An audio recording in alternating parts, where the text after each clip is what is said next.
I challenge you to make this dua. Wallah, if the Imam made this dua, you would throw a shoe at him from the back. And look, brother, what's this dua? My dress is like the non-Muslim. My food is like the non-Muslim. My schooling is like the non-Muslim. My appearance is like the non-Muslim. My house is exactly like the non-Muslims. My dreams and my ambitions of owning a house and taking my family on a holiday at the end of the year and driving, every ounce of my body's ambition is exactly like the non-Muslim. My name was Mohammad, I changed it to Mo. My name was Mustafa, I changed it to Steve. Every ounce of me is dripping non-Muslim. Yeah, but brother, alhamdulillah, I'm a Muslim.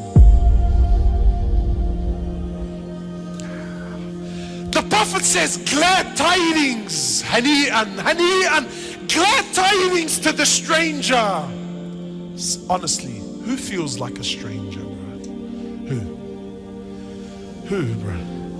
You walk into any restaurant, halal, not halal, Iza, yallah, kullu meshi, brother, bismillah, oh God, brother. We're deep down in our hearts. Where? Look, you know what? It's one thing when the brother says to me, listen, I have an addiction and I'm trying to deal with my addiction. Wallahi, I will appreciate it. Look, the man knows he has a problem. No, but I have an addiction and I'm in denial about my addiction and I try to use deen to justify my actions. Isn't that interesting? So you might tell me, look brother, you know, maybe the Prophet was going through hard times. On his deathbed, sallallahu alayhi wasallam, he was going through sakarat al-maut, conscious, unconscious, in and out. So he lost consciousness. Aisha is there, radiallahu ta'ala anha. Then he wakes up. Then he says to Aisha, authentic narrations, he says to Aisha, imagine, Aisha was 18 years old when the Prophet died. How old was she? 18.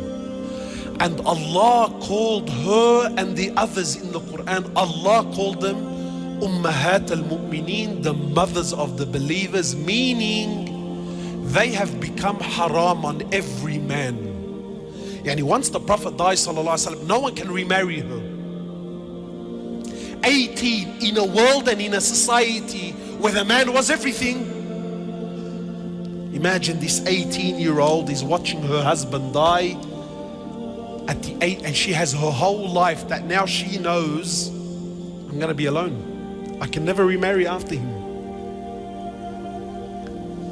So he wakes up from his, you know, he was unconscious, and says to Aisha,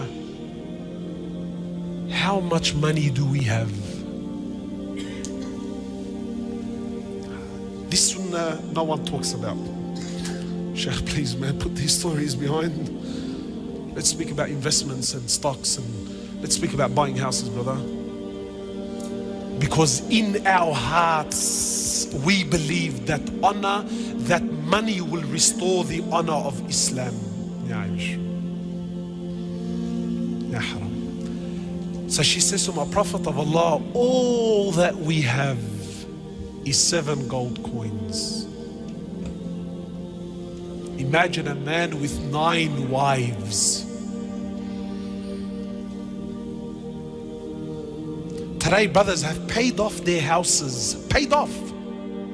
And he's working to pay off the 2nd and the 3rd because, brother, I need to leave something for my children, brother.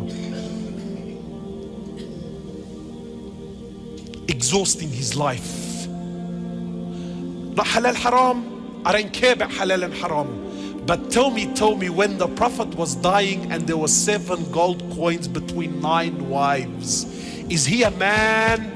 Sister, you know the one, I wish I was married to him. What Chanel handbag was he gonna buy you with 7 gold coins? Tell me, man. What hair and makeup studio were you gonna go to on a fortnightly basis? Tell me. What restaurant were you gonna be fine dining in? Tell me. So he says to Aisha, take the 7 gold coins and give them in charity now.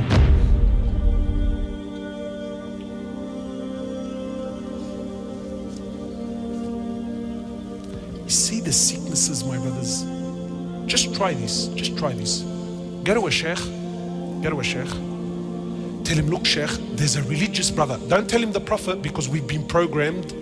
We've become professional liars, my brothers. Professional.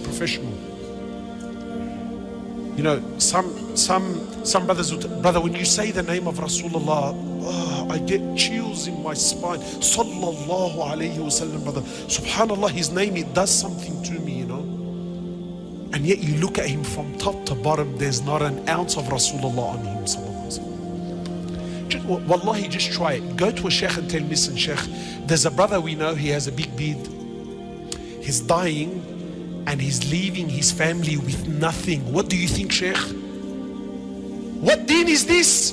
What fikr is this? What understanding is this? This is extreme, brother. This is a...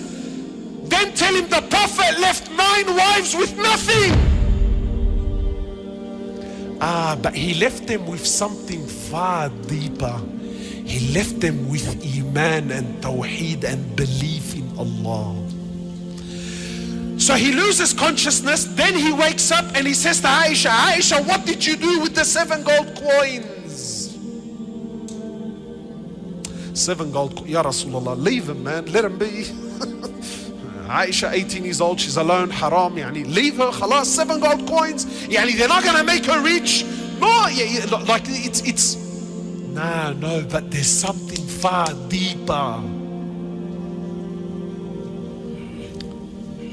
So she says, oh Prophet of Allah, look at our mother, man. She said, I held on to them, I didn't give them away in charity. I'm scared. He says to Aisha, do you want me to die and stand in front of Allah while I still own something from this dunya? Is this how you want me to stand in front of Allah, Aisha?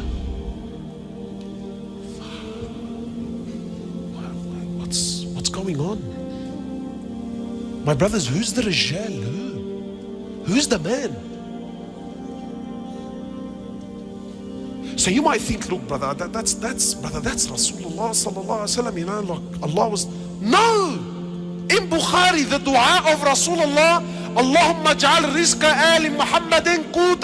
Ya Allah, make the rizq of the family. The hadith is in Bukhari. Ya Allah, make the rizq of the family, not just Muhammad. Muhammad and his family, sallallahu. Make the rizq and the provisions of Muhammad and his family the bare minimum. I challenge you to make this dua. Wallah, if the Imam made this dua, you would throw a shoe at him from the back. And look, brother, what's this dua? Because in our hearts, in the sicknesses of our society, a man is determined by his money.